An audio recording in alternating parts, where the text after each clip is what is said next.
Entonces ahora sí voy a darle la bienvenida a Eugenio, que está aquí con nosotros. Acordate que cuando mires, mira acá, no acá.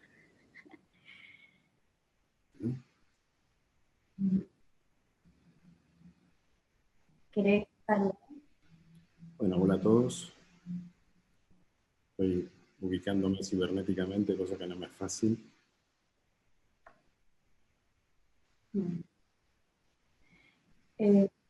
Vamos a ir entonces de a poco. Saben que esta conversación, este encuentro, tiene el interés de generar una conversación. Veo que muchos están saludando. La idea es que en esta ocasión sean ustedes quienes hacen las preguntas.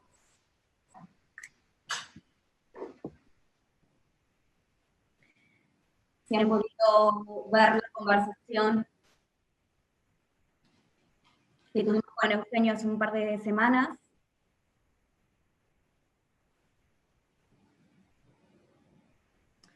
En principio yo arrancamos con las preguntas. Esta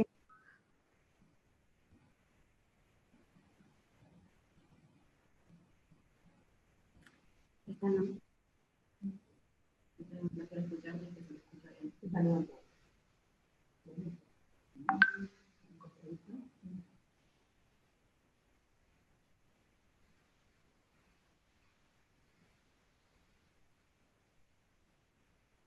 Tengo una primera pregunta de Eduardo. Una fácil para empezar. Eduardo pregunta, ¿cuál es tu definición de conciencia y cómo describirías la relación entre la mente y la materia?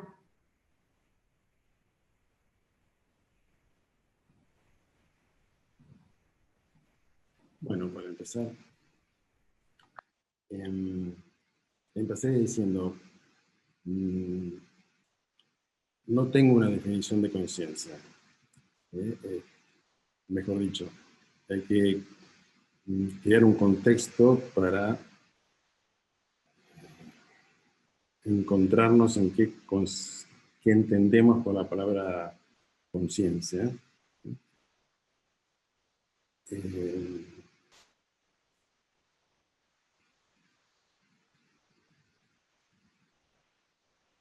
En el sentido que hay un predominio inconsciente en nosotros de concebir la conciencia como autoconciencia o conciencia de sí mismo.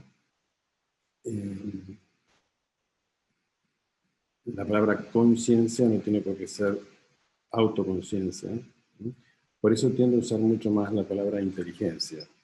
Inteligencia como capacidad de procesar información que no necesariamente se refleja a sí misma en una pantalla que le produce el retorno, que produce la experiencia humana de soy yo el que está percibiendo.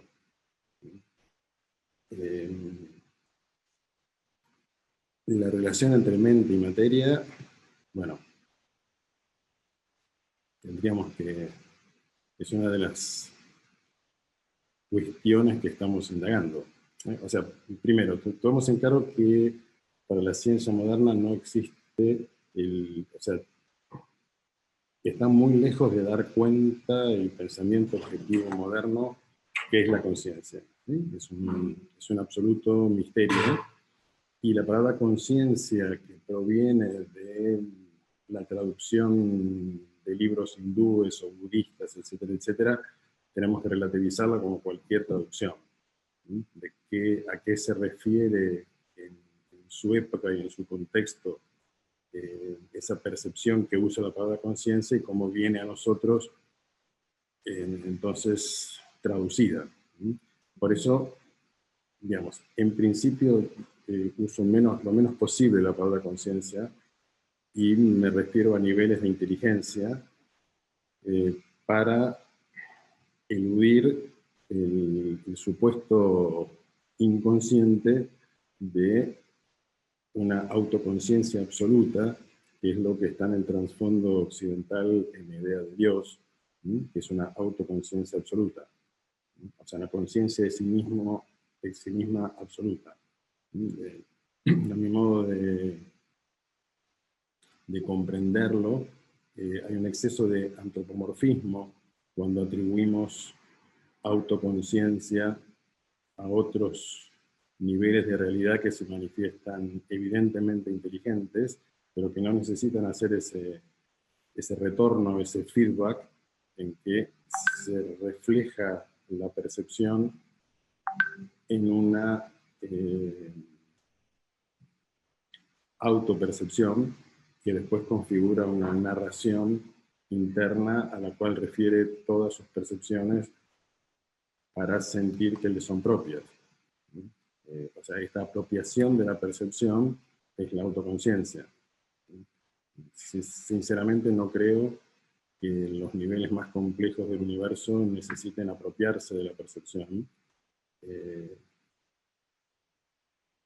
Pero bueno, esta es una de las temáticas difíciles para introducirse, porque, digamos, toda conversación de este tipo tiene que partir de las palabras no son la realidad. Incluso aceptando la doble ligadura, que cuando digo realidad, la palabra que está por detrás es cosa, ¿no es cierto? Real, para nosotros, los occidentales, viene de res, que significa cosa. Entonces, la realidad son las cosas, son los objetos. Aquí tenemos un doble vínculo en la conversación, si no somos, o sea, hay que hacer arqueología de cada palabra cuando uno entra en niveles muy profundos de diálogo y ser muy consciente del peso que tienen, de la cantidad de supuestos que tiene cada palabra, cada concepto en la conversación. Digamos, Eduardo, estás arrancando muy a fondo, digamos, como si esto fuera Aries, y hay que darle mucho movimiento y mucho dinamismo y dejar que aparezcan todos los matices.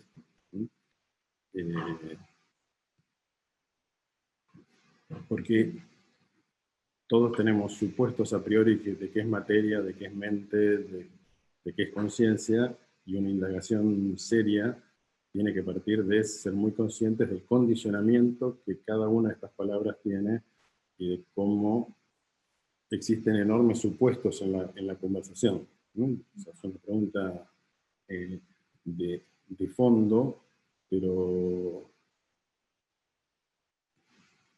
a mi modo de sentir hay que dejarse ir al fondo, hay que llegar al fondo, pero no se puede arrancar del fondo porque si no arrancamos desde la superficie. Es decir, arrancamos desde nuestros supuestos inconscientes acerca de lo que significa cada palabra. Así que quizás a lo largo de toda la conversación esta pregunta seguramente recurrirá bajo otras formas y te pido paciencia, te pido espacio para dejar que aparezcan ángulos que no nos obliguen a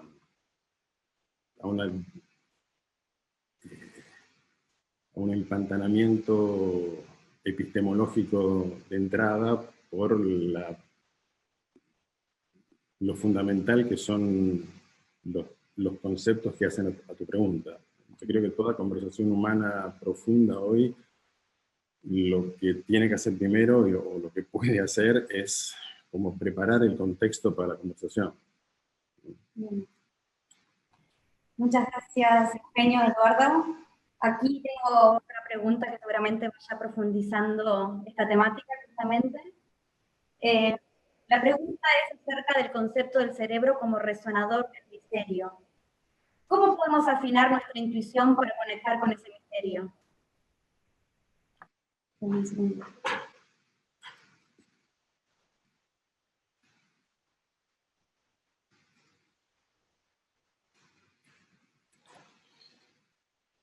Bien, entonces, en el orden de esta conversación,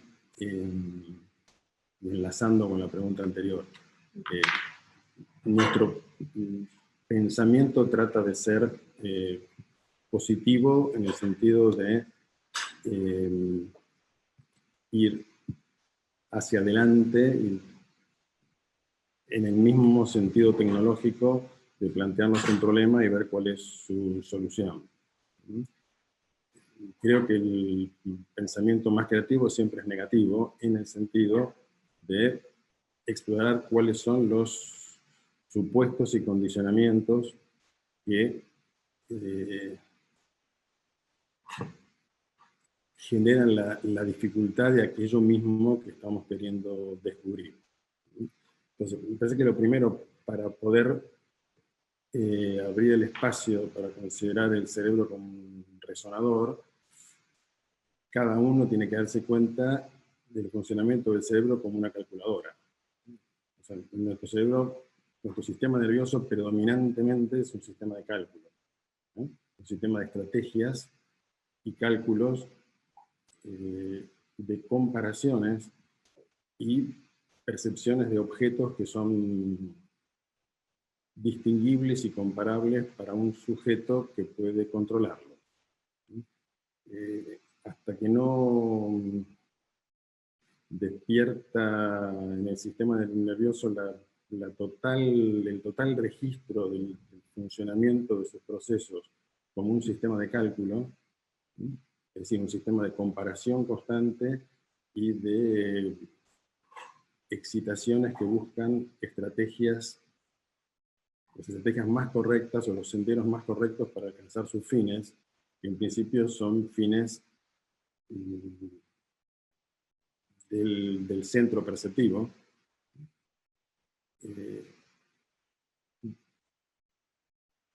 Creo que todo el trabajo de despertar a nuevos niveles de percepción es darse cuenta de los niveles que están actuando y nos están condicionando. Entonces, en la medida que nos damos cuenta de la necesidad de llegar a una conclusión, de comparar, de ver qué es lo bueno, qué es lo malo, qué es lo mejor, qué es lo peor, vamos navegando por un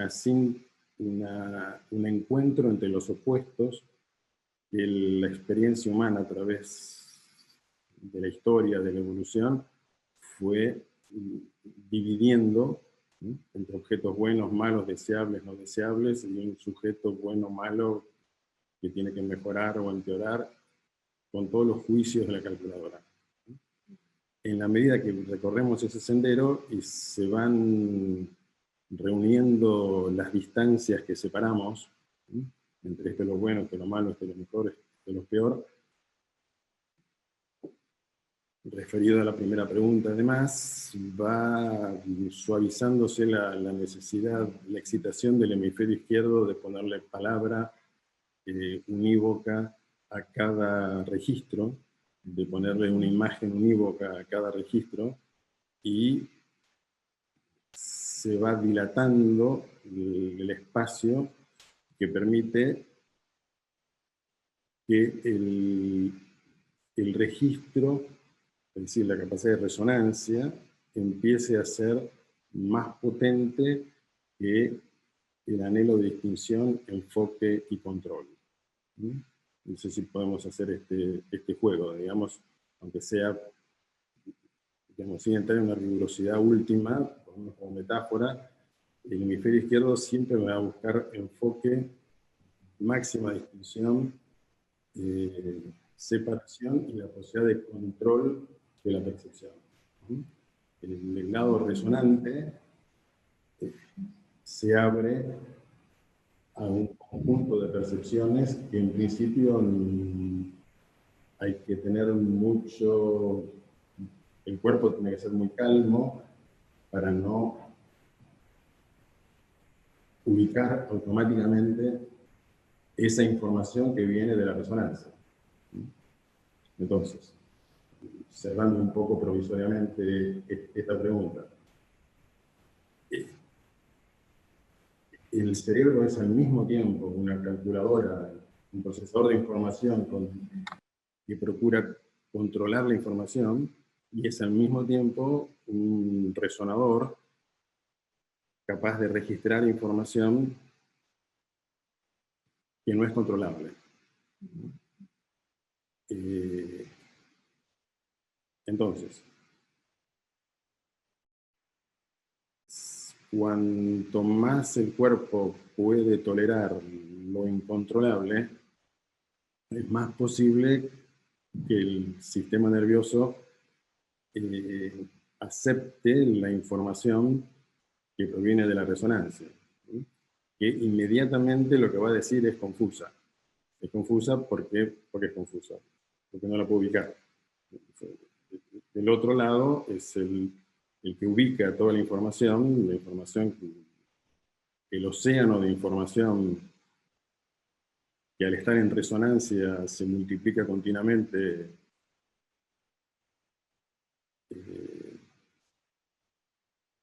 en múltiples direcciones, y la inteligencia que controla automáticamente quiere ubicar eso. El espacio para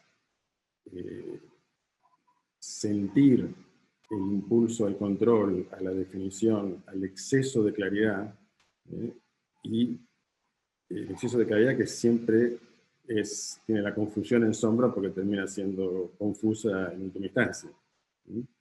Como lo es la civilización humana, es confusa, ¿verdad?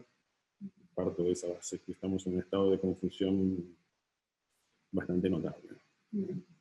Entonces, solamente si me arriesgo, si el cuerpo se arriesga a la confusión que produce la inmersión en un océano de información no controlable, se va entrenando el sistema nervioso para decodificar con mayor complejidad, es decir, con menor control. Y en ese sentido se tienen que activar niveles simbólicos, ya sean abstractos o icónicos, más complejos, que sean capaces de procesar la información que proviene de la resonancia, es decir, de la reverberación. O sea, de aquello que no tiene imagen, de aquello que no tiene palabra, de aquello que no tiene codificación consciente para nosotros los humanos.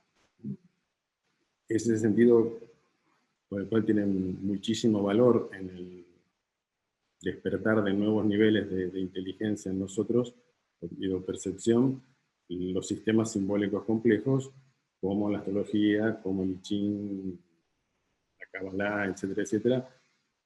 Algunos son muy abstractos, otros tienen niveles más icónicos, pero son, entonces, sistemas simbólicos, operadores simbólicos que toleran, contienen una mayor cantidad de información que para el nivel de inteligencia controladora verbal, en principio es confusa. Gracias, Eugenio. Siguiendo con lo que estás diciendo, tengo otra pregunta aquí. Aprovecho para decirles a todos, porque veo que vienen llegando preguntas, comentarios, que vamos a hacer lo posible para sintetizar estas preguntas lo más posible. Agradezco la paciencia y la conversación y tratar de incluir lo más posible a todos dentro de los contextos concretos en los que estamos. Deme un minuto que voy a hacer algo.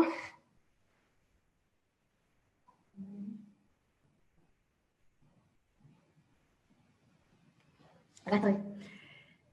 Entonces, siguiendo con esta conversación de lo que planteabas, Eugenio, tengo otra pregunta respecto a los lenguajes simbólicos, que preguntan, ¿qué es el zodíaco? ¿Es un camino espiritual?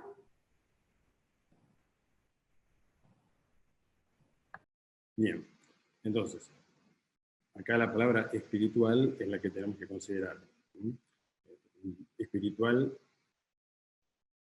inconscientemente, para nosotros es un opuesto a material. Y ahí estamos en la pregunta de Eduardo nuevamente, ¿no es cierto? en principio estamos condicionados para percibir una alta tensión entre lo que podríamos llamar concreto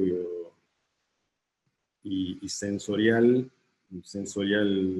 orgánico, y lo que podemos llamar sutil o sensorial, que no tenemos una palabra, digamos, habitualmente usamos palabras como extrasensoriales, ¿cierto? Percepciones sensoriales y percepciones extrasensoriales.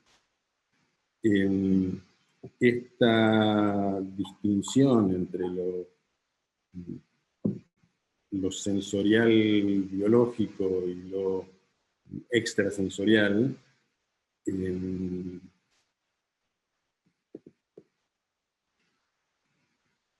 a través de la historia humana se concibió como un opuesto antagónico, ¿sí? El espíritu versus la materia, siempre condicionados por los mitos ligados al árbol del bien y del mal, etcétera, etcétera, de todas las tradiciones. Entonces la palabra espiritual tiene un contenido muy moral para nosotros, muy ligado a la salvación individual, muy ligado a lo que conocemos como religioso, y me parece que tenemos que enfrentar esa palabra. Yo la uso entre comillas, porque inmediatamente activa un contexto moral y salvacionista en la conversación, y de superior e inferior muy marcado. Entonces, hecho este prólogo, que me siento quizás un poco molesto que lo hago continuamente, pero si no la conversación es necesariamente confusa. En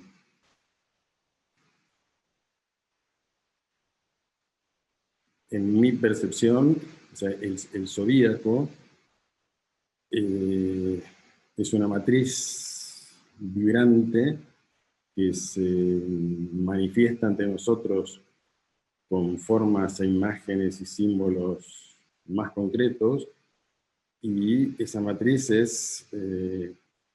tiene un potencial generador de símbolos y de formas posibles de extrema riqueza.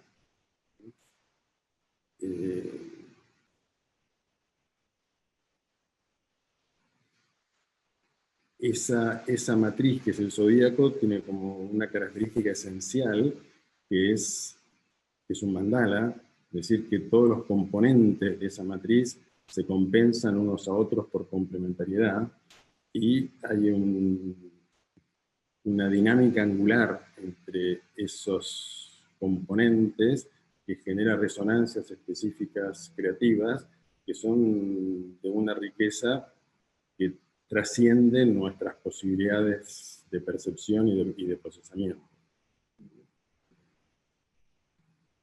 En esa potencia vibrante y simbólica que tiene el zodíaco, creo que la máxima potencia es que nos obliga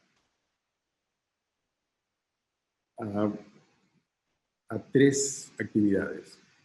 Diría, la primera es, justamente por su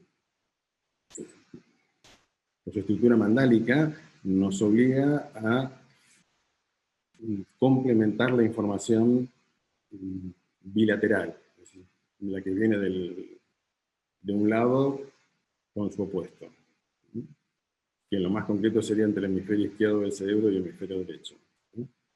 El zodíaco nos obliga, por su sutileza, a abrir el espacio para que se encuentre lo que percibimos como que está arriba con lo que percibimos como lo que está abajo. Y lo más profundo aún, el zodíaco, como un sistema simbólico, nos obliga o nos nos lleva a una percepción en la cual no podemos separar lo que sentimos como interno y lo que sentimos como externo. Entonces, la meditación acerca del zodíaco, en un sentido meditativo tradicional y en un sentido más abarcativo, que sería cuanto más se siente un ser humano inmerso en la presencia de lo zodiacal y del sistema solar como los movimientos dentro de lo zodiacal, el sistema nervioso está llevado a abrirse al encuentro de los opuestos en los cuales se dividió a través de la evolución humana. Y en ese sentido, el zodíaco es espiritual, en el sentido que no, es un camino que nos permite despertar, activar una sensibilidad mucho más compleja que la sensibilidad inmediata nuestra humana, que, volviendo a la primera pregunta, con la segunda, divide entre lo que controlamos y lo incontrolable, divide entre lo espiritual y lo material como opuestos entre el arriba y el abajo, y divide fundamentalmente entre lo que me pasa a mí como sujeto y lo que está pasando afuera como mundo. Bueno, lo maravilloso del misterio de la astrología y del zodíaco es que, sin ir a un monasterio en el Himalaya, me obliga a ir aceptando estas contradicciones y convertirlas en conexiones. Sí, o sea, todo lo que se está acumulado dentro nuestro, sensorial y perceptiva y simbólicamente, como contradicción, se empieza a revelar como complementación. Y ese camino de pasar de la vivencia del conflicto a la vivencia de la armonía, o de la armonía a través del conflicto, creo que es una fase de lo que llamamos camino espiritual extremadamente relevante para muchísimos seres humanos. Gracias, Eugenio. Continuando con las preguntas y con lo que nos obliga a la astrología que decías, tengo una pregunta acerca de la astrología predictiva.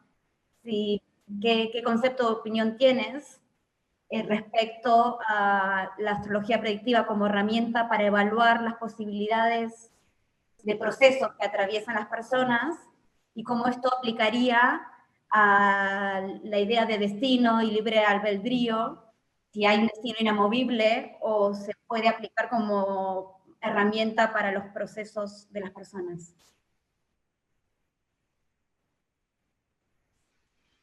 Bueno, acá remitámonos a la conversación que tuvimos con Soledad, o la última conversación o la anterior, donde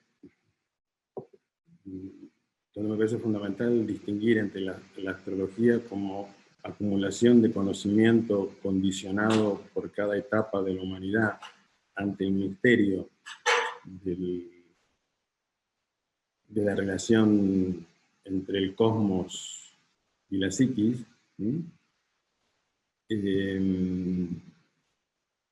Entonces, en ese contexto, sabemos que ha habido distintas etapas en cuanto nosotros los humanos, al empezar a percibir este misterio que lleva al encuentro inexorable de todo lo que se separó, los primeros movimientos que hemos hecho lo ha hecho nuestra mente tecnológica, es decir, convertir la astrología en un instrumento para mayor control sobre la realidad. Entonces,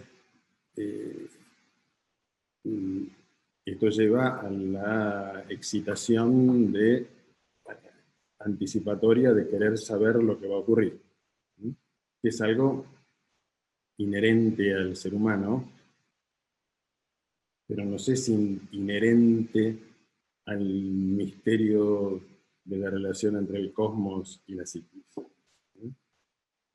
Es una fase psíquica humana, es un nivel de percepción el que nos lleva a querer predecir lo que va a ocurrir y a creer que es predecible lo que va a ocurrir.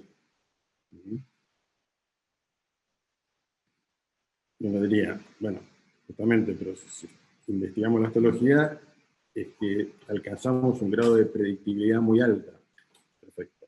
Al alcanzar un grado de predictibilidad muy alta, que es sorprendente, ¿qué hace nuestra mente controladora? Bueno, puedo predecir todo. Yo, con enorme sinceridad, yo comencé desde muy chiquito astrología y yo estudiaba ciencias exactas y tengo una mente científica y empecé a hacer cálculos y bueno, digamos, casi nadie ahora hace direcciones primarias y especulums, digamos, la tecnología medieval para predecirlo todo es gigantesca, y por más que uno haga 1000 experiencias, se va a dar cuenta que no va a percibirlo todo, que no va a predecirlo todo, ni mucho menos.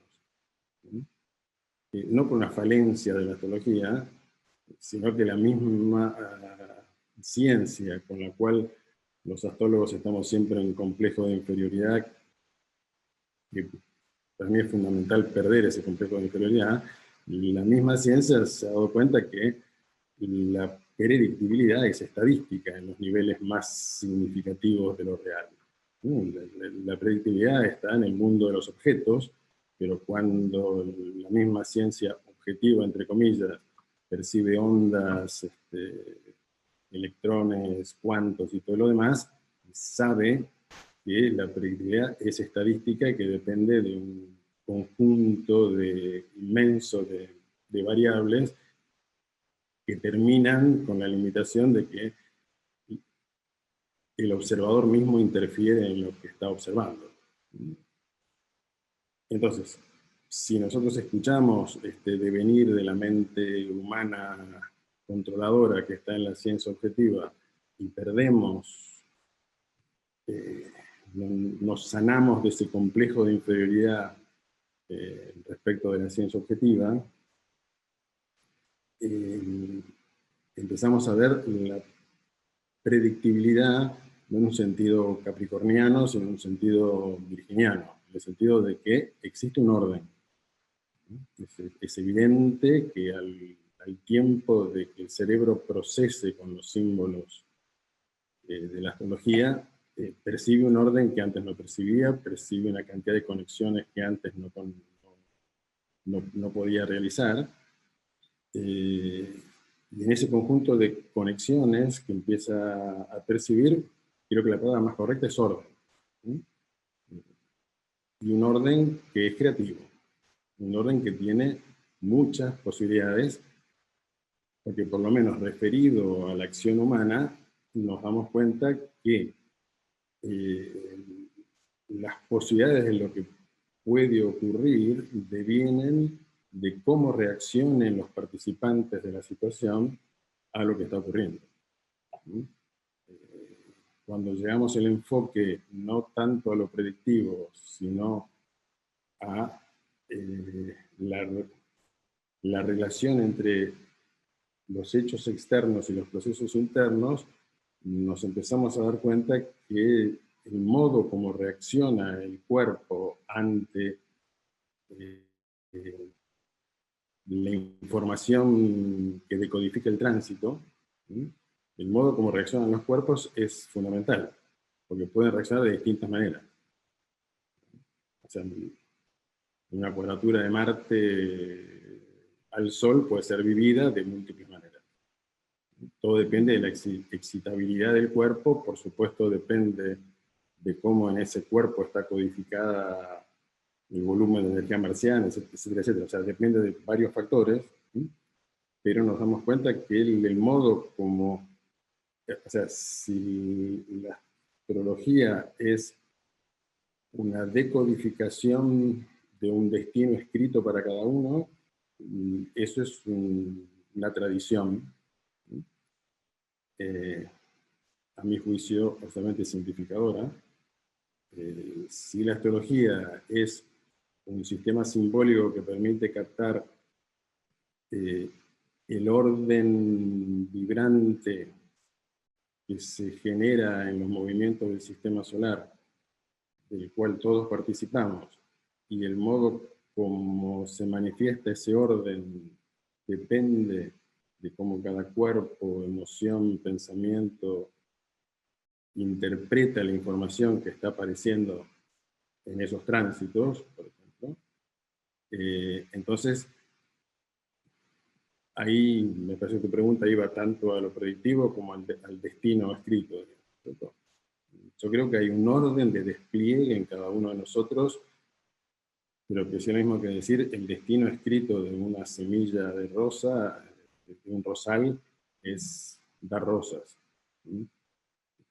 Es decir, el orden implicado en un código natal es un destino, pero que depende de la cantidad de pétalos que se puedan desplegar.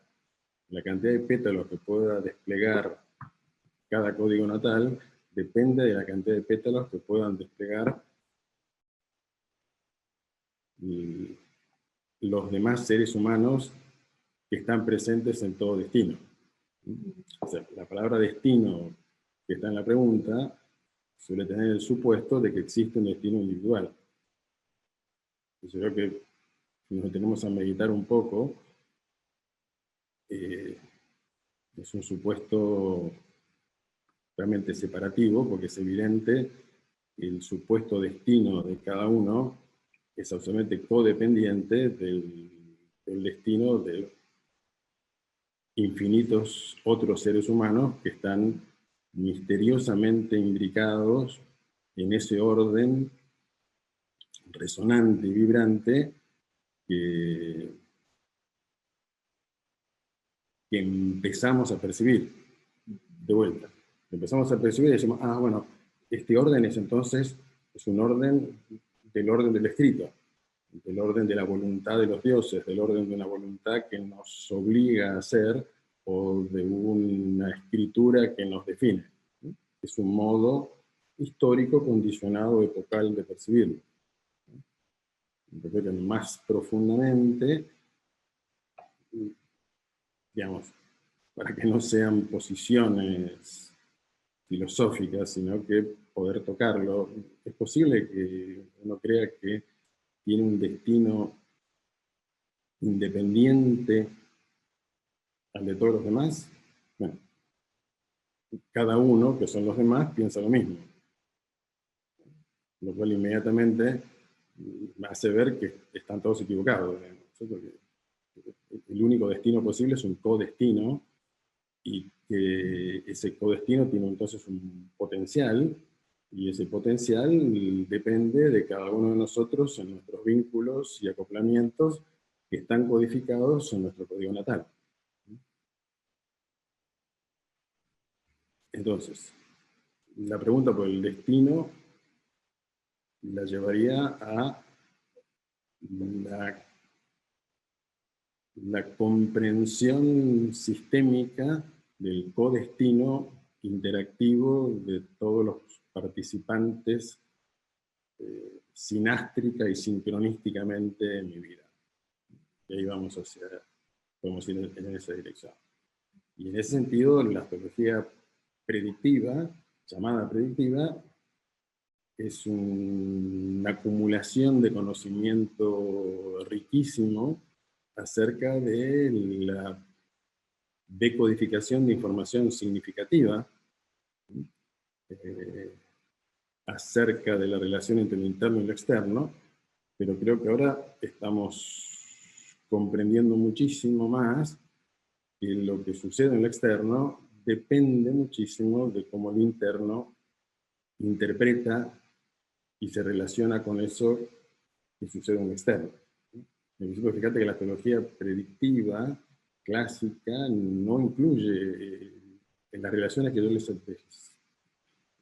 conversábamos antes, no refiere al arriba y al abajo, pero no refiere a la izquierda y la derecha, y al adentro y a la afuera. O sea, la teología predictiva digamos, es un Hermes Trismegisto achicado. No sé si me explico. Ese Hermes Trismegisto que omnirelaciona todo lo separado, está unilateralizado, ¿no? Es abajo como es arriba. Pero no llegó a es adentro como es afuera, y es afuera como es adentro. En consecuencia, eso complejiza muchísimo, convierte en un tesoro todos los que investigaron sin el supuesto del adentro y el afuera, nos dan un tesoro de conocimiento que tenemos que aprender a procesar y absorber, no antagonísticamente, sino generosamente en la continuidad de una misma indagación humana acerca de este misterio. Me parece que para mí la vida no es... O sea, el condicionamiento es una lucha de posiciones.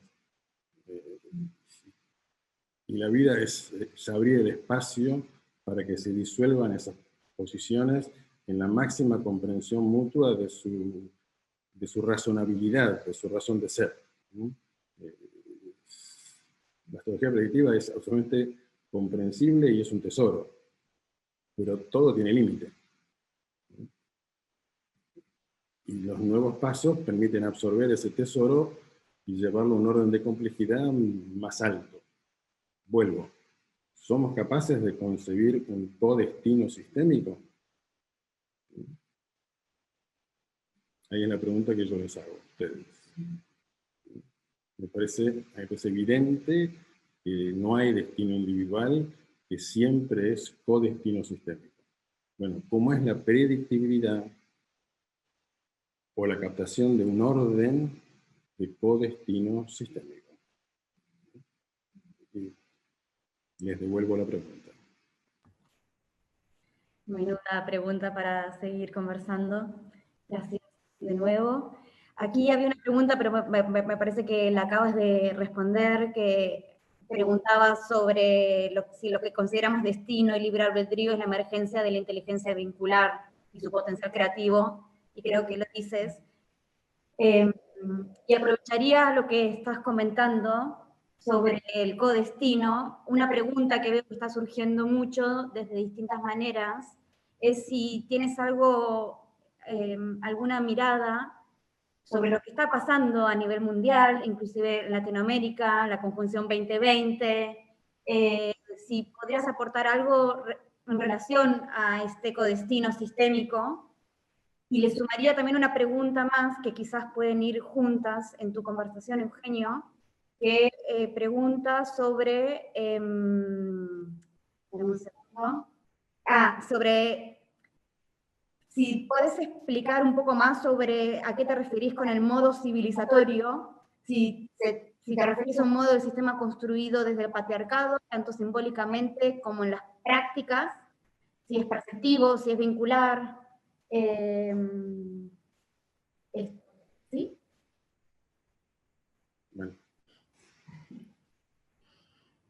Preguntas multidimensionales, una lasaña de preguntas. Soledad, recordame después la pregunta en la medida que se va desplegando la posible respuesta. ¿Te lo resumo igual? Okay. Claro, pero puede ser que me olvide algunos pasos después. Vale. Empezaría de atrás para adelante. Digamos, lo que llamamos civilización, modo civilizatorio, es no olvidemos nunca que soy antropólogo, digamos, formación antropológica, es la necesidad humana de organizarse. Y organizarse exige simplificar la realidad.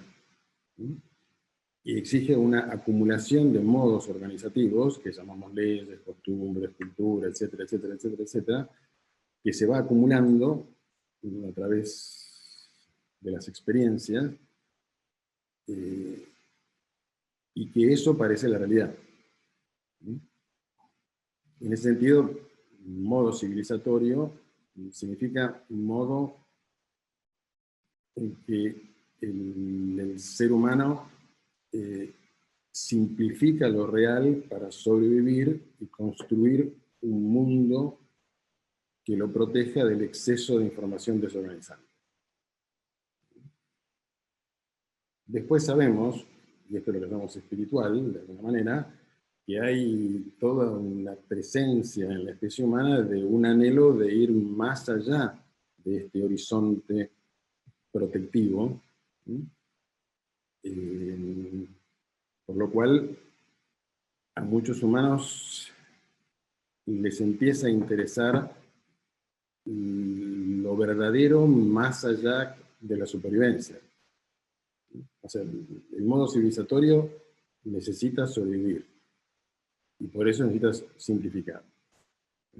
La indagación en lo verdadero arriesga la supervivencia porque implica tener que desorganizar las interfaces protectivas en que el ser humano se autorrefugia para protegerse del exceso de información del universo. Es decir, en esta conversación se supone que todo lo que estamos conversando estamos arriesgando una desorganización de los modos organizativos y otro lado nuestro está muy adherido porque pertenece a la civilización. Entonces la frase estar en el mundo sin ser del mundo, que es una frase cristiana, refiere a esto. Digamos, cuando el sistema nervioso está abierto a la percepción de una complejidad que desorganiza el modo en que el humano se organiza. Cuando se arriesga a eso.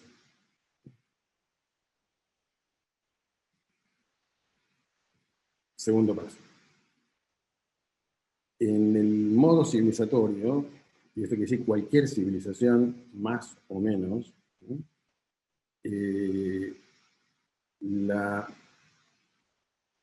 El control de la realidad, de la parte con la cual me identifico, es más importante que el encuentro con aquello con lo cual no me identifico.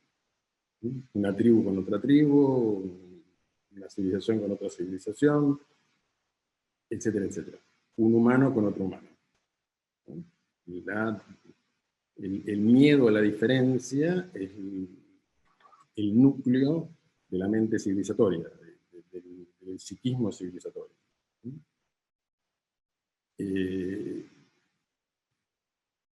En nuestro presente nos damos cuenta, como quizás no pudimos darnos cuenta masivamente nunca, que el anhelo humano de control está poniendo en riesgo la supervivencia del ser humano.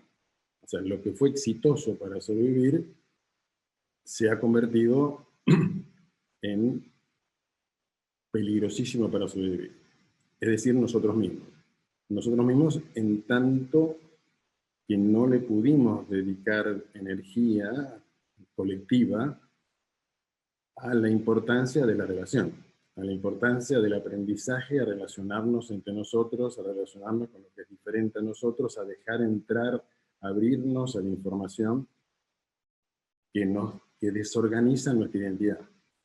Ya sea nuestra identidad como tribu, nuestra identidad como religión, como sistema de creencia, nuestra identidad ideológica, nuestra identidad nacional, etcétera, etcétera.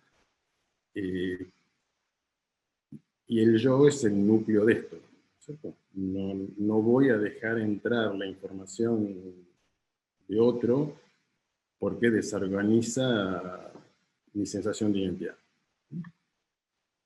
Volviendo, la astrología revela la maravilla de que somos vínculos, de que me está diciendo, soy un patrón vincular, mi manera de, simplifico obviamente, ¿no? Mi manera de enamorarme es esta, mi manera de sentir al padre, de tener padre o de tener madre o de tener hijos es esta, mi manera de viajar es esta, ¿sí? Digamos, soy un ser vincular, no soy un yo que viaja, que se enamora casualmente, que tiene un hijo, que tiene un padre o una madre casual, sino que soy un patrón vincular. Eso me parece que es el núcleo de toda la reflexión.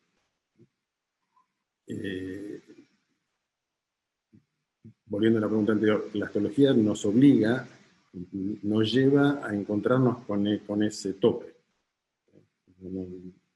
No puedo hacer lo que quiero, porque lo que quiero no es lo que quiere mi carta natal. Mi carta natal me lleva a abrirme a la información sinástrica de otros seres humanos. ¿Está bien? Entonces, llevando al presente, y tomando la resonancia con, nos damos cuenta que si no despierta una inteligencia de vínculos, si no despierta en nosotros un reclamo, una urgencia de que aprender de la diferencia que traen los otros y desarrollar buenas relaciones entre las diferencias es más importante, es más relevante que tener el control unilateral de una situación. El modo civilizatorio nos dice es más importante tener el control unilateral de una situación que arriesgarse a la desorganización que me implica privilegiar la relación por sobre la identidad. Creo que constatamos esto a niveles de naciones y a niveles de encuentros amorosos. Todos tenemos este mismo problema. Las naciones tienen el mismo problema que los encuentros amorosos. ¿Qué hago? ¿Preservo la identidad o me doy cuenta que hay una inteligencia más compleja que nosotros, que somos los que nos encontramos, que hace que nos atraigamos para transformarlo o para confirmarlo? Ahí está, ¿cierto? El vínculo para la confirmación de la identidad o el vínculo como dinamizador y actualizador de lo más creativo de cada uno de nosotros. Y ahora me hacían la pregunta referido al presente de América Latina y del planeta. Son preguntas, ¿no? Ahora, lo primero que yo diría, más allá de América Latina, me parece que la gran crisis que estamos viviendo, creo que todos sabemos que apenas uno dice crisis se está diciendo oportunidad, es que la especie humana en su conjunto y cada una de las tribus, naciones, religiones, identidades en que se fragmentó la especie humana está teniendo la evidencia de que no está en el centro del sistema. Hasta ahora la especie humana se ha sentido en el centro de la Tierra, que no llamaba ni siquiera sistema. Y en este momento se da cuenta que la Tierra es un sistema. Es una inteligencia sistémica en la cual el humano no es el centro.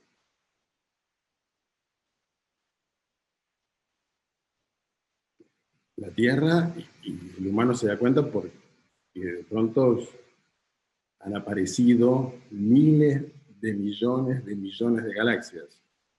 Es inconmensurable para el cerebro humano si pensás que en 1920 existían 2 galaxias.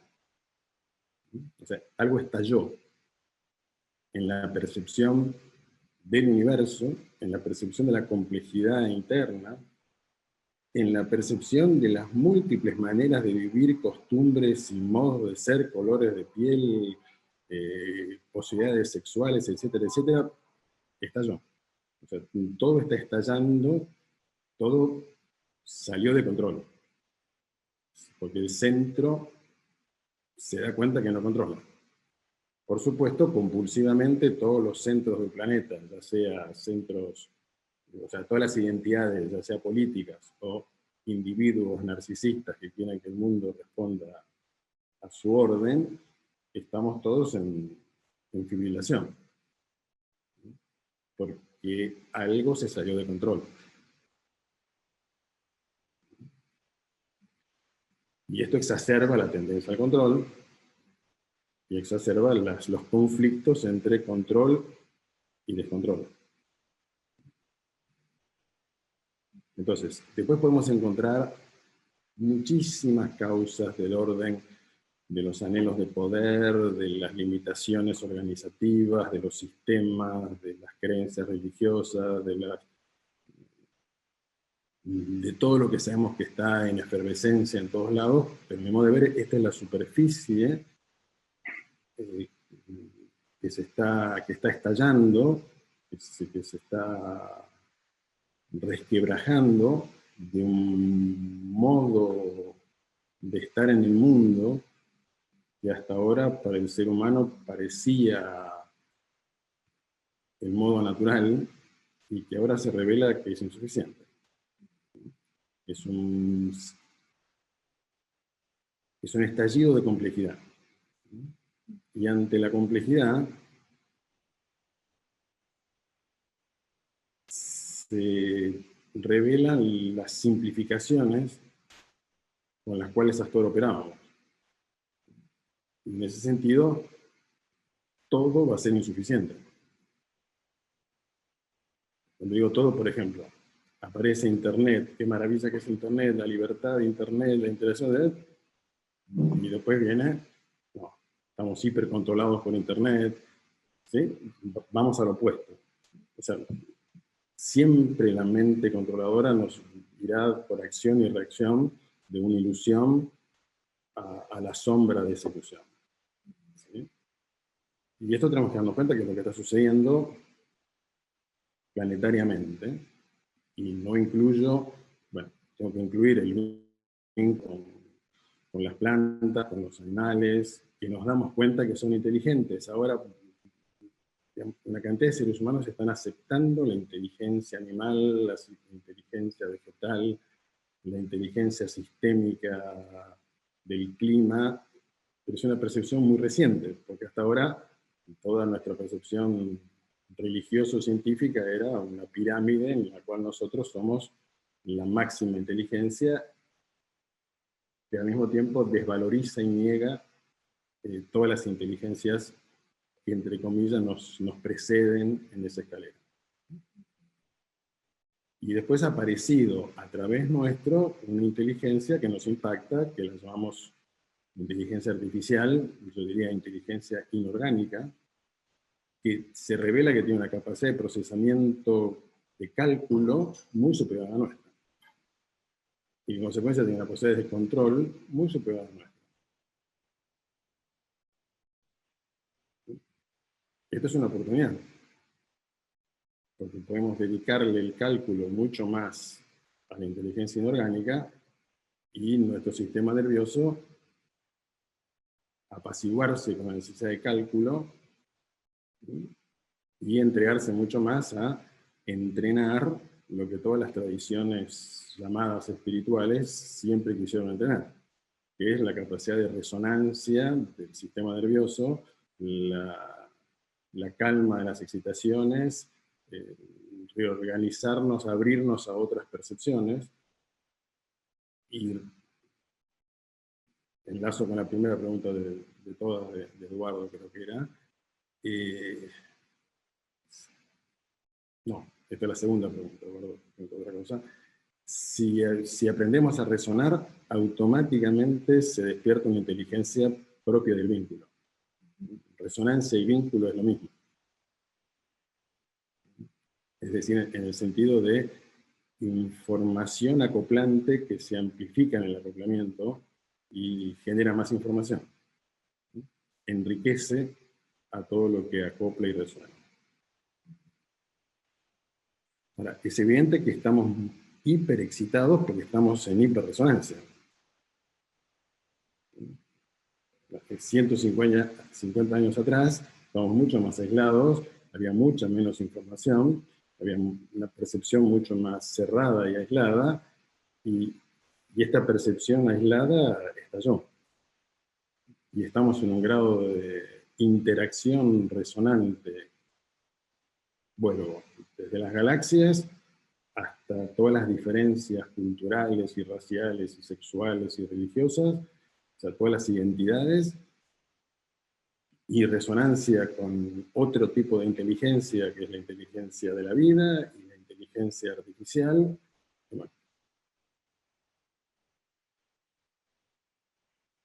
¿cuánto tiempo tardará el sistema nervioso, nuestro modo de percibir y organizarnos, en procesar la hiperexcitación y el abrumamiento, no sé si existe la palabra abrumamiento, que nos produce tanta información divergente? Creo que eso es lo que estamos viviendo en América Latina, en Hong Kong, en cualquier otro lado, sin anular las interpretaciones políticas, económicas, sociales, etcétera, etcétera, que están en la superficie.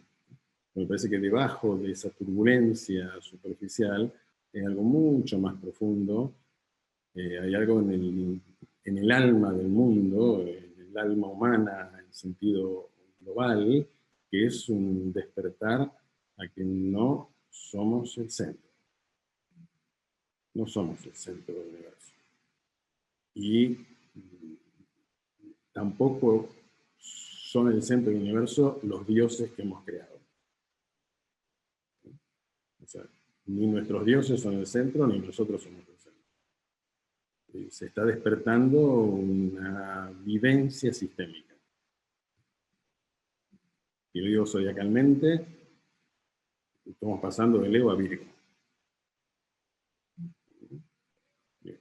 Venimos de Cáncer, tribus, identidades, que pasan al Leo en el sentido, bueno, no, yo no pertenezco a la tribu, yo soy diferente, yo soy único. Leo, dejé Leo Acuario, ¿sí? Pero en el mismo momento que nos damos cuenta que el individuo es una reacción a lo colectivo, aparece lo sistémico. Y creo que este pasaje de Leo a Virgo lo que revela es una limitación profunda de la mente humana. ¿Puede la mente humana, que anhela el control desde un centro, procesar información sistémica? Yo no creo que lo que estemos viviendo es un problema político, económico, social o de dirigentes. Es un problema de las limitaciones perceptivas de la especie humana. Digamos, a ver, yo diría esto, hay un patrón que pienso que tiene que ser meditado, ¿no es cierto? Siempre toda nueva generación se da cuenta del desorden que le generó la generación anterior y se revela ante ese desorden y se concibe a sí misma como la que se da cuenta de lo que no se dieron cuenta los anteriores y lucha para, o sea, critica a todo lo anterior y siente que es capaz de crear un orden nuevo. Este es un patrón que está en las películas de Far West, del cacique toro sentado y caballo loco y guerrero. ¿Sí? O sea, es una narración eterna, ¿no?, de la nueva generación o de la vieja generación. O sea, creo que tenemos que ser capaces de dar cuenta de este arquetipo profundo y que la civilización en su lucha por la supervivencia ha tomado como vital esta manera. Pero creo que no nos podemos enojar con ninguna generación. No nos tenemos que enojar, tenemos que darnos cuenta de los límites de la mente humana, de toda la mente humana. Esta está topando con su límite. y en mi modo de percibir o de sentir, es necesario que la mente humana toque su límite profundo, para que pueda dedicarse a desarrollar un potencial que no ha querido desarrollar. Si no encontramos el límite de un modo, no de organización social o de sistema social, un modo de procesar la información y de relacionarnos, si no encontramos ese límite, y ese límite nos hace doler, hasta tanto que nos alarme tanto que despierte niveles inconscientes, y que es lo que creo que está sucediendo, y entonces nos damos cuenta que por más que me enoje, el enojarse con el pasado y buscar un nuevo sistema organizativo es un patrón, es una repetición. El enojarme con la mente de dinosaurio de los demás es un patrón. La mente dinosauria es la mía. Porque el humano es una mente,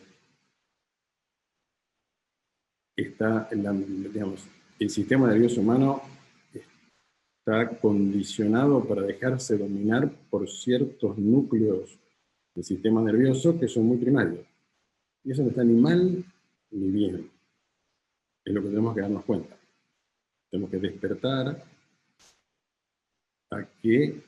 a dar espacio para que despierten otros niveles de percepción, de registro, de procesamiento, que no tengan la dirección inmediata e inconsciente del control, sino que tengan el espacio para el encuentro.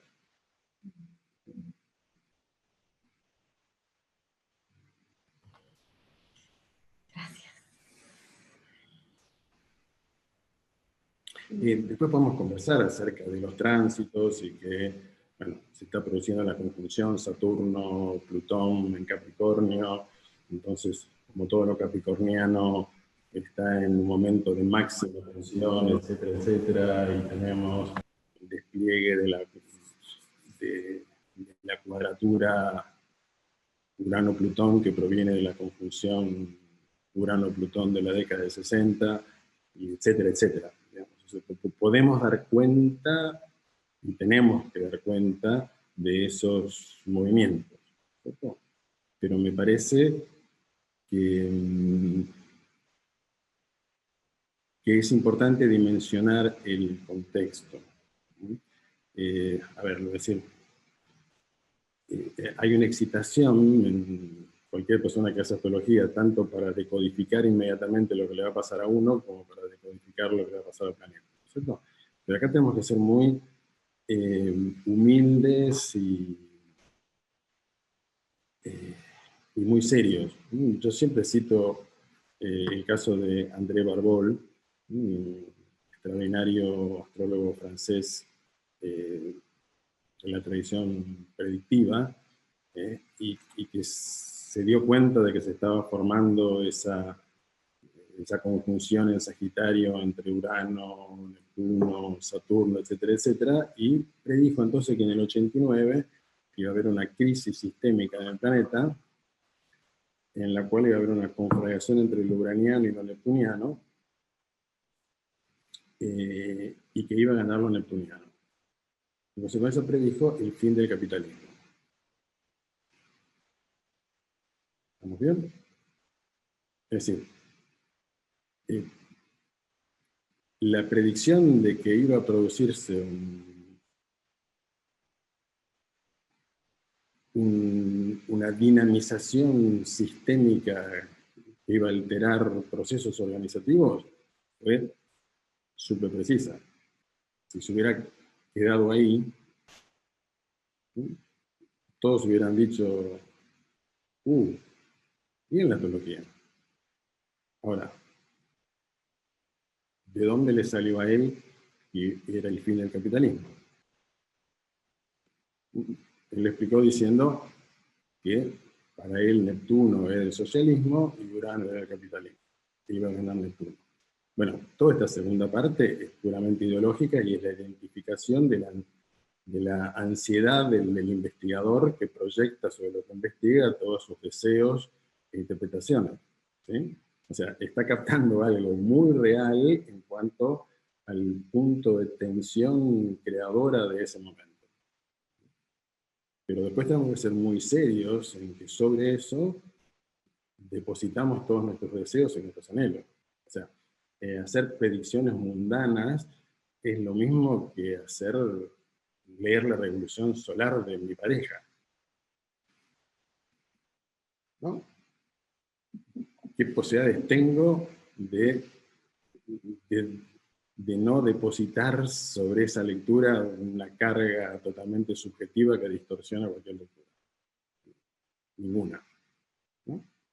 Uno lo hace eventualmente porque es un controlador maníaco, pero nada más. Es decir, no sirve para nada. ¿Se entiende?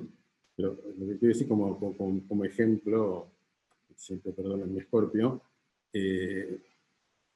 cuando investigamos sobre lo mundano, nos tenemos de dar cuenta de nuestros anhelos, o sea que estamos captando una dinámica de orden creativo sobre el que depositamos excitaciones muy grandes y deseos muy potentes. Y creo que los procesos son más complejos, ¿eh? Yo soy un... Yo quisiera que cuando alguien se arriesgó a hacer una predicción y estar seguro de algo, y después se dio cuenta que no sucedió, que se muestre y diga, ajá, me equivoqué por esto y por esto y por esto. Pero también me resulta desagradable ver a nosotros, los astrólogos, que es un sindicato que no sé si quiero pertenecer, que cuando estamos de ida hacemos predicciones altisonantes y cuando estas predicciones estallan nos ocultamos. Y digo, astrólogos, por ejemplo, todos recordamos que unos años antes de diciembre del 2012 iba a cambiar el planeta, ¿cierto? Ahora, todos los que dijeron con pelos y señales cómo iba a cambiar el planeta a partir del 2012, ahora callaron todos. Antes escribían libros, una cantidad de información de todo lo que iba a ocurrir. No estoy diciendo que no haya habido un cambio vibracional en el 2012. Me parece que si uno es sensible lo puede percibir. Pero no en los términos apocalípticos, míticos, del deseo del que percibe un campo vibracional y lo recarga con sus anhelos inconscientes de convertirlo en el fin del mundo o el principio de la edad dorada. Esto tenemos que ser muy serios, de ser muy serios con nosotros. O sea, estamos percibiendo puntos de tensión, oportunidades, momentos muy complejos, ¿sí? Pero cuidémonos de nuestras proyecciones y de nuestros deseos. Y cuando lo que dijimos se nos revela que fue una distorsión provocada por nuestros deseos y proyecciones, digamos no, porque así nos ayudamos unos a nosotros y la astrología se limpia de la, a ver, diría,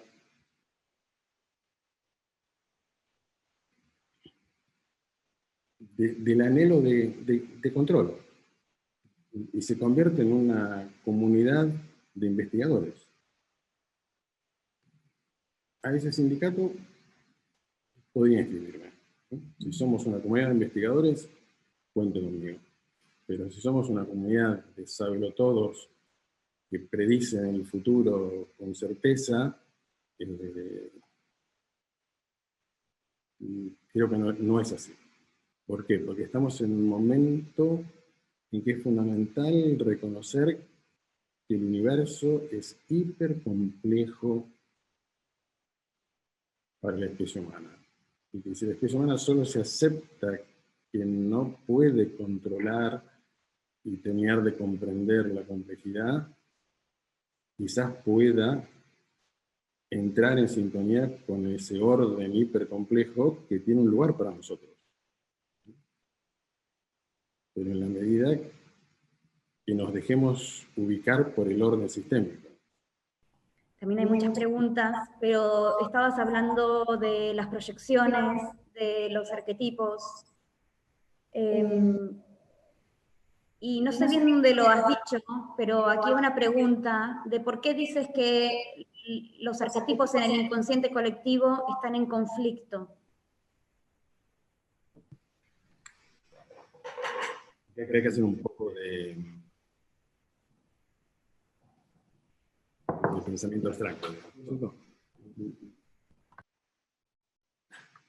Digamos, voy a aceptar que tomamos lo arquetípico como deviniendo de Jung, porque por supuesto lo arquetípico es muy anterior a Jung, y lo arquetípico en la Kabbalah está concebido de una manera distinta que en Platón, etcétera, etcétera. Sin entrar en esas profundidades, digamos, en Jung lo arquetípico es incognoscible. Nos enteramos de lo arquetípico por las interfaces que traducen la presencia del trasfondo arquetípico de lo real a través de ciertas imágenes.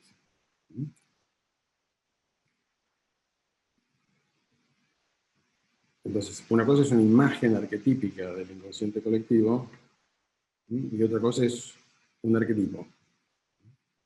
El arquetipo está más allá de lo colectivo. O por lo menos, para la astrología, está más allá del humano, nítidamente. Después está el inconsciente colectivo humano, que va traduciendo en sus múltiples experiencias esa percepción del trasfondo arquetipal del universo incognoscible para Jung y relativamente cognoscible a través de múltiples experiencias y la mayor capacidad de discernir entre lo que traduce y lo traducido.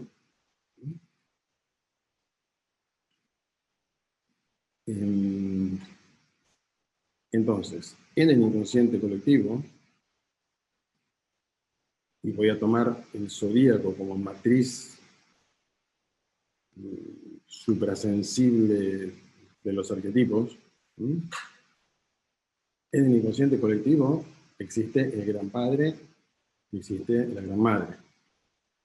Por ejemplo, a quien no se les conoce cónyuge. Existe el guerrero, existe el sacerdote, existe el mago.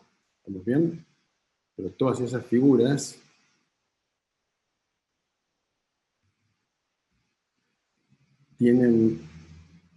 están ordenadas por narraciones arquetípicas que tienen como base de la textura de toda narración humana el conflicto.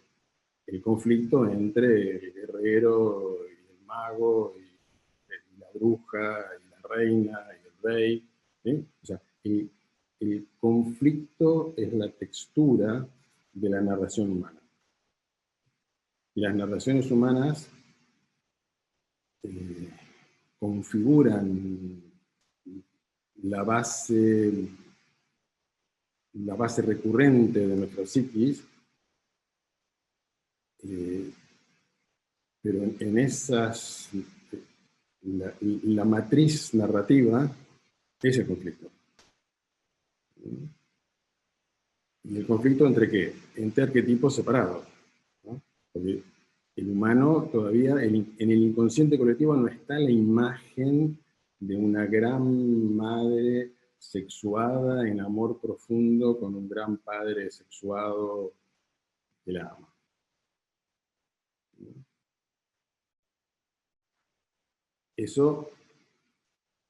Esas percepciones están atesoradas por ciertas tradiciones que llamamos iniciáticas, ¿sí? En las cuales justamente se ha ido más allá de las traducciones de la potencia condicionante de las imágenes del inconsciente colectivo, se las atraviesa y aparecen otras imágenes de mayor complejidad. Entonces, todos sabemos que en algunos antiguos templos hindúes están presentes los dioses copulando en el templo, es un templo de dioses en cópula. Son raros ejemplos de encuentro profundo entre deidades potentes. ¿Estamos bien? En el inconsciente colectivo, en las imágenes del inconsciente colectivo predominan las imágenes separativas, aisladas y en conflicto. De vuelta, el Gran Padre y la Gran Madre. Las posibles imágenes, o sea, las posibles decodificaciones de arquetipos más profundos, diríamos zodiacalmente, Capricornio y Cáncer, no están en conflicto. Forman parte del mismo mandala. Saturno y la Luna no están en conflicto. Forman parte del mismo sistema. O sea, el zodíaco es una matriz arquetípica, es un a priori vibracional y creativo, que después es encarnado a través de la experiencia por los seres humanos, y los seres humanos estamos condicionados para fragmentar y dividir, y esto genera potentísimas imágenes que nos dividen. Justamente el proceso de individuación junguiano o todo proceso iniciático supone desorganizar el paquete de imágenes en conflicto que organiza la civilización, volviendo a otras preguntas, que organiza el modo civilizatorio.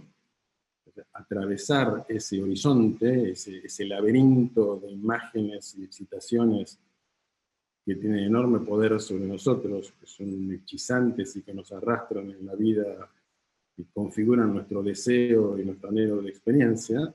Lo iniciático o lo individualizante y después lo iniciático es, bueno, podemos los seres humanos atravesar ese laberinto, desmagnetizar la potencia de esas imágenes en conflicto, de esas imágenes antagonizantes y divisivas que nos llevan a identificarnos con una y a rechazar la otra. ¿Podemos atravesar ese laberinto? Bueno, eso es el despertar. ¿Podemos encontrar el vínculo subyacente ante lo que se nos aparece en el inconsciente colectivo como antagónico? Esto es lo que se llama inteligencia vincular. O sea, nos damos cuenta que mi inteligencia en el trasfondo de lo real, que es vínculo,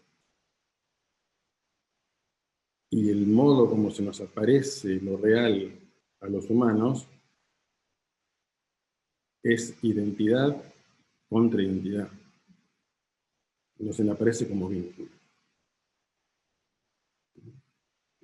Que se nos aparezca el vínculo es un salto en la percepción. Que el vínculo sea lo aparente, o sea, que aquello que nos vincula sea lo que aparece, y no la separación, o sea, lo que aparece. Esto es toda la conversación.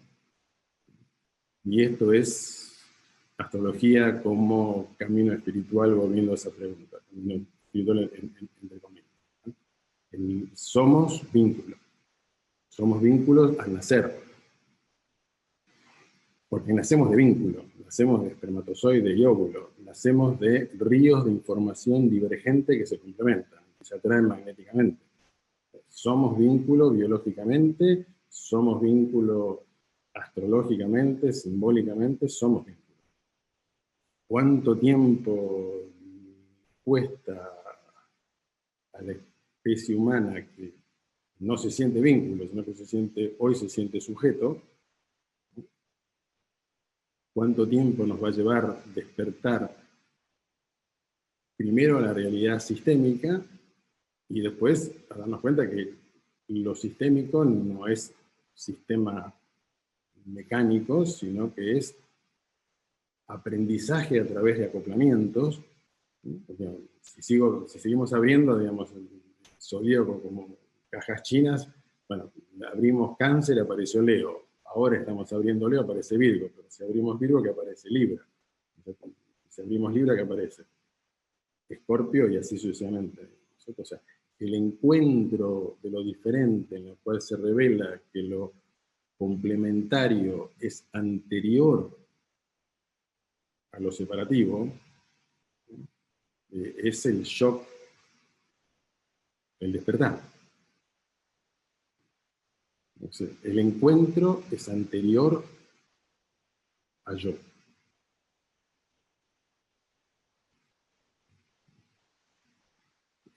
No existo yo si no hubo encuentro. Es como decir, Libra es anterior a Leo. Leo tiene que alzar la cabecita y dice, ah, claro, soy un eje, Libra, Acuario, ahora sí. No sé si transmito algo. Bueno, esta es la crisis del yo. Vamos a esa crisis planetaria e individual. Tenemos que ir, digamos, los seres humanos más complejos que nacieron a través de la historia, ya nos han dicho 1.000.000 de veces. Bueno, el yo es una función, pero no es la realidad. Vamos hacia que una cantidad cada vez mayor de seres humanos pueda tolerar este caudal de información que dice instante a instante que aunque me sienta el protagonista y sienta que soy el centro, esa sensación no es real porque hay otro que siente lo mismo, y no otro, sino 7.500 millones que sienten exactamente lo mismo, y en consecuencia esa sensación es ilusoria para todos. La sensación real es este río de información complementaria que aparece a través de infinitas diferencias y que se atraen magnéticamente unas a las otras para que la información se enriquezca, se complejice y surjan formas cada vez más creativas que desorganizan las construcciones, las formas constructivas anteriores que fueron propias de etapas más sencillas de la relación humana. Y creo que estamos en eso.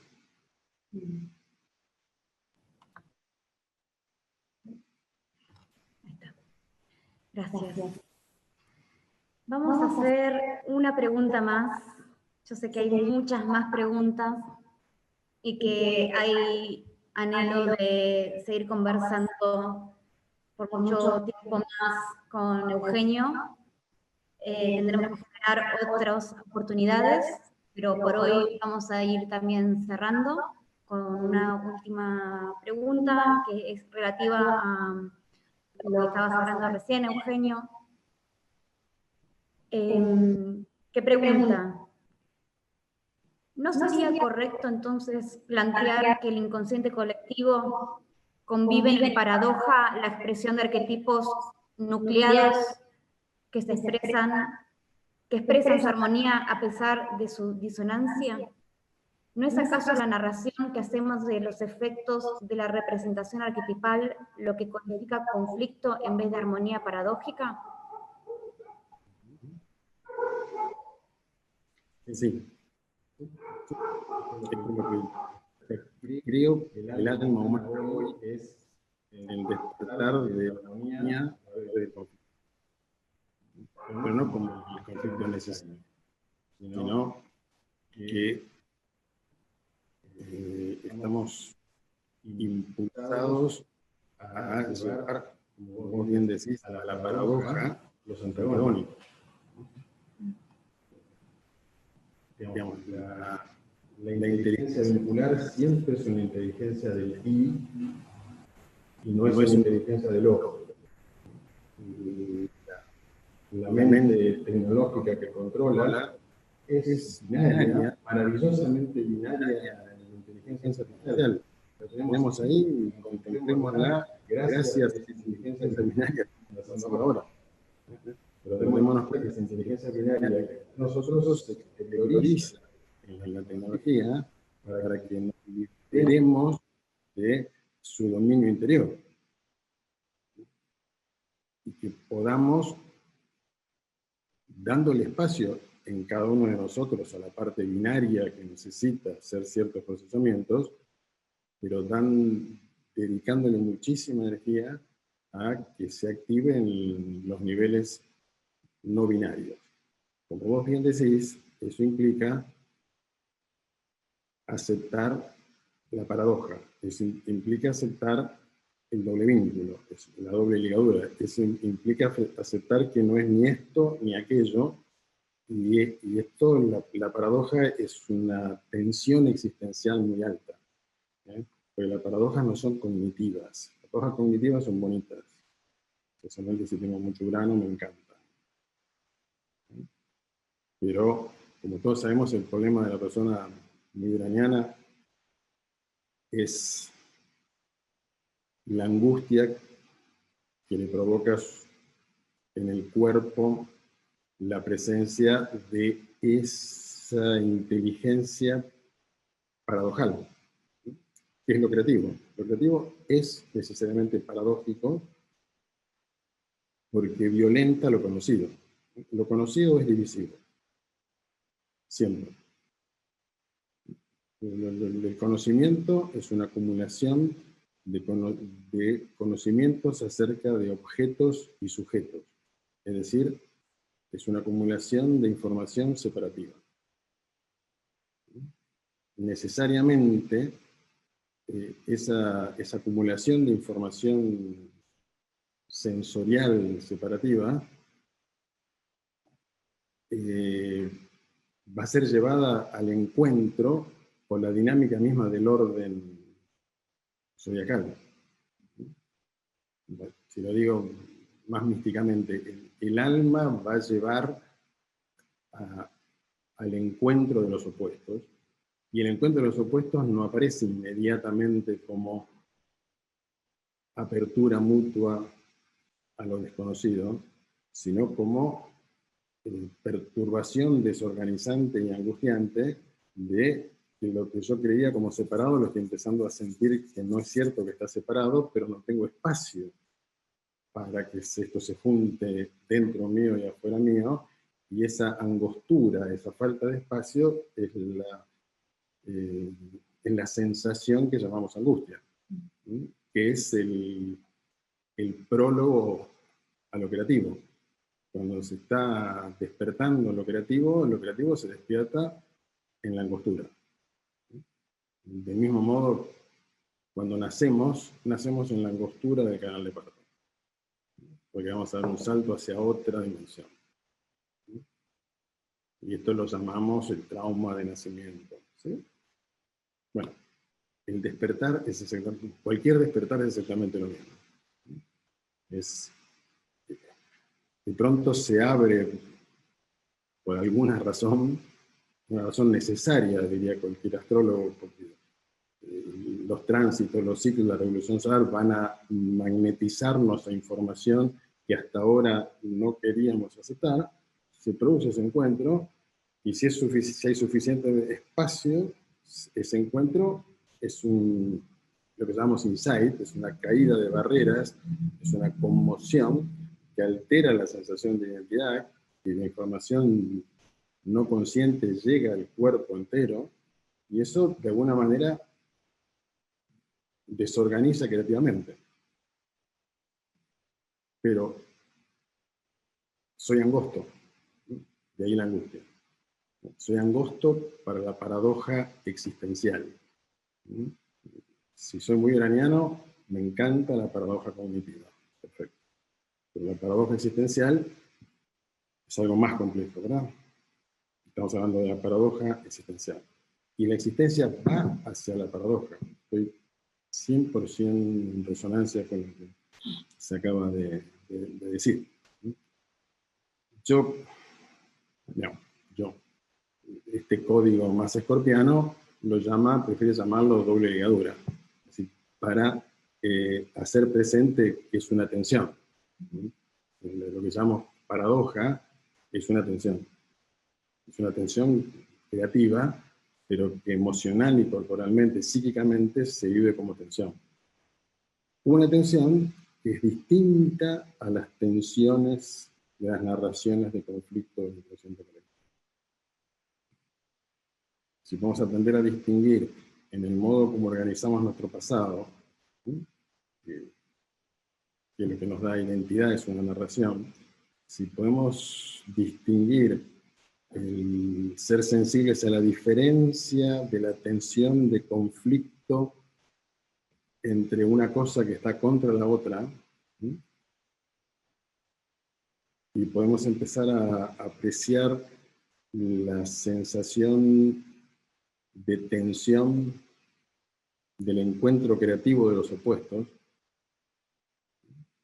bueno, ahí algo se empieza a desanudar dentro de nosotros. La preferencia por el conflicto de que una parte domine sobre la otra empieza a ceder ante el espacio que pide el encuentro de lo que hasta ese momento se sentía como incompatible, es decir, como paradójico, en tu pregunta. Entonces, por eso creo que, digamos, creo que lo único que podemos hacer es darnos espacio. Es darnos espacio juntos, todos, para poder encontrarnos como seres de este planeta, como seres de este sistema solar, como seres que no estamos en el centro y que creemos estar en el centro. Porque es obvio que yo también creo estar en el centro. Nada de lo que digo estoy afuera de lo que digo, ¿no?, porque somos humanos, ¿no es cierto? O sea, descentrarnos perceptiva y vincularmente es una experiencia fantástica, liberadora, pero tremendamente perturbadora, y creo que... Y eso es la relación. Toda relación es descubrir que no estoy en el centro. Existe una inteligencia de la relación que es más inteligente que los que se relacionan. Bueno, creo que se puede empezar a percibir la presencia de esa inteligencia. De que hay un orden que nos atrae, hay un orden que nos invita, hay un orden que nos encuentra. Y este orden se puede sentir, se puede percibir, este magnetismo resonante que nos lleva más allá de nosotros mismos en el encuentro con lo diferente se puede sentir, y no es necesaria la astrología para sentirlo, pero la astrología es un sistema simbólico, tiene un nivel simbólico que nos acelera muchísimo la posibilidad de sentir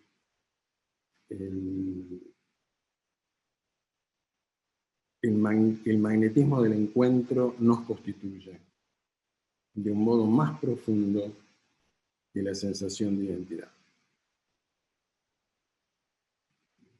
Y vuelvo a decir, la astrología es un lenguaje vincular. Es un sistema simbólico vincular que nos ayuda muchísimo a darle espacio a las experiencias, que nos va mostrando que el magnetismo del encuentro de lo diferente es lo que nos constituye. Y que la sensación de identidad es un emergente condicionado necesario para autopercibirnos, pero que no hay que utilizar para encontrarlo.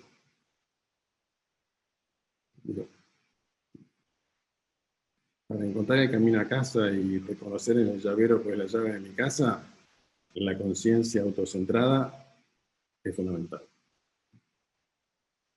Ahora, para encontrarme esa inteligencia es bueno apagarla, ¿no? Porque no soy yo el que pone la llave en la cerradura, sino que hay algo que me convierte en llave y en cerradura. Y no soy yo. Hay algo que podemos llamar sinastría, si lo quieren racionalizar astrológicamente, hay algo que me lleva a abrirme y dejarme penetrar, y penetrar en lo que se abre, que es diferente a mí y que trae información que si logro ceder en la identidad, esa información se va a revelar como una nueva identidad mucho más creativa, hasta que la sensación de identidad sea cada vez menos necesaria y la dinámica de descubrirse en vínculo sea cada vez más fluida e intensa. Y eso llamo inteligencia vincular, y creo que eso es, la astrología es una puerta maravillosa para esa sensibilidad. Gracias. Voy a leer algunos mensajes, pero quisiera aprovechar las palabras últimas de Eugenio hablando de sinastría, de inteligencia vincular, para que tratemos también de sentir el encuentro entre todos nosotros. Por ahí no nos estamos viendo las caras todos, lamentablemente el software estallaría.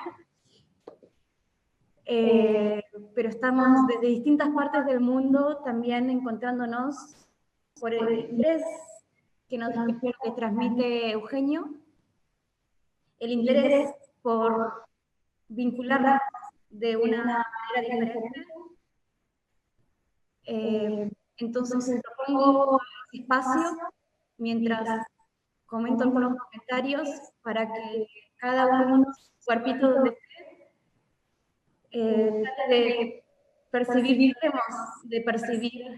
este encuentro planetario en esta conversación.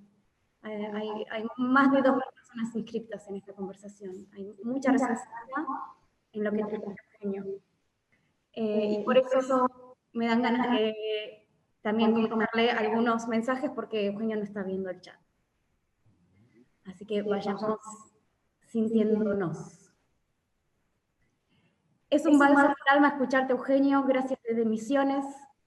Gracias por este encuentro. Gracias, es un placer escucharte. Te honro, Eugenio. Te emociona profundamente escuchar, Eugenio. Muchas gracias por generar este encuentro, Eugenio, Soledad y todos los participantes. Quiero dar especiales gracias a Florencia Parodi, a Laura Brateri, que estuvieron pleno con el chat, a Ana Laura Simonovich, también desde Chubut, que estuvo súper conectada, a Silvina Zurlo, por el espacio en su casa nuevamente. Gracias, gracias, gracias. Voy a seguir leyendo. Maravilloso encuentro, muchas gracias, Eugenio. Sería genial que quedara la grabación, va a quedar la grabación. Gracias por que hicieron posible el encuentro y hacernos llegar al capo de Eugenio, escucharlo y pensar juntos. Mi profundo respeto, profundamente emocionada. Muchas gracias, corazón. Muchas gracias de Chile por su encuentro.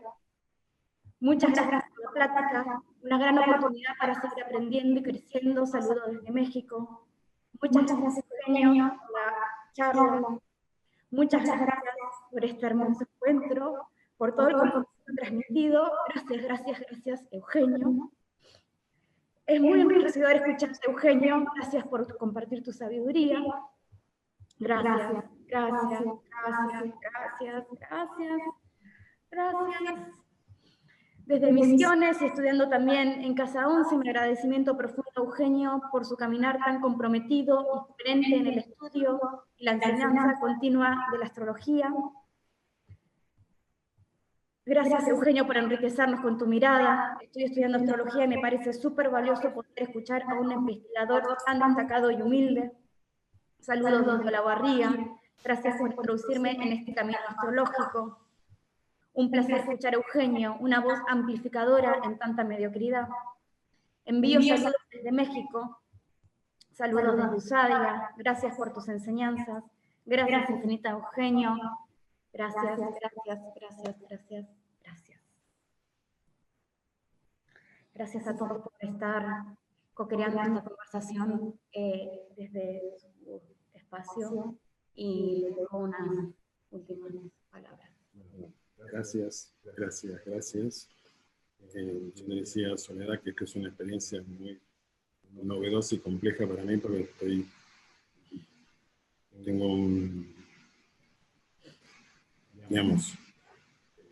acostumbrado a resonar en conversaciones con el cuerpo. Le decía, no tengo entrenamiento de resonar reticularmente en forma virtual, pero le decía que aceptaba este desafío. Digo, algunos que me conocen más saben que sacarme de la cueva no es tarea menor.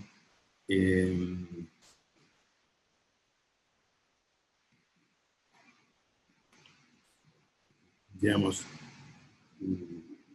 realmente estoy registrando de una manera distinta la resonancia a estar corporalmente presente en la conversación, y les agradezco.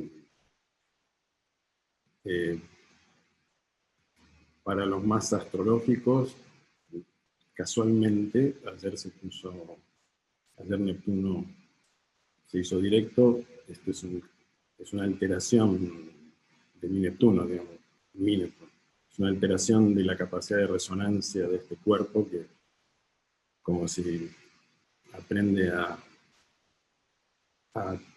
tolerar resonancia que llamamos virtual. Bueno, Neptuno se pone directo y va hacia mi Júpiter, así que podemos decir que lo que está sucediendo pertenece a un orden al cual lo mejor podemos hacer es ser dóciles a ese orden, y aunque no quería hacer esto, vino Soledad, insistió, y seamos dóciles al orden. Creo que eso es lo que más les puedo transmitir, ¿no? La certeza de que, la sensibilidad a que hay un orden. Que hay un orden que no es un orden que podemos aprender, ¿no? Sino que es un orden al que tenemos que aprender a entregarnos. Y mi sensación siempre, cuando más siento el orden, es cuando no quiero. O sea, yo no quiero el orden profundo de lo que realmente soy. Porque yo no lo quiero. Yo siempre siento que tengo un síntoma de defenderme de aquello que me amplifica. Es muy sinceramente es esto. Evidentemente esto es una amplificación para ustedes, pero es una amplificación para este cuerpo.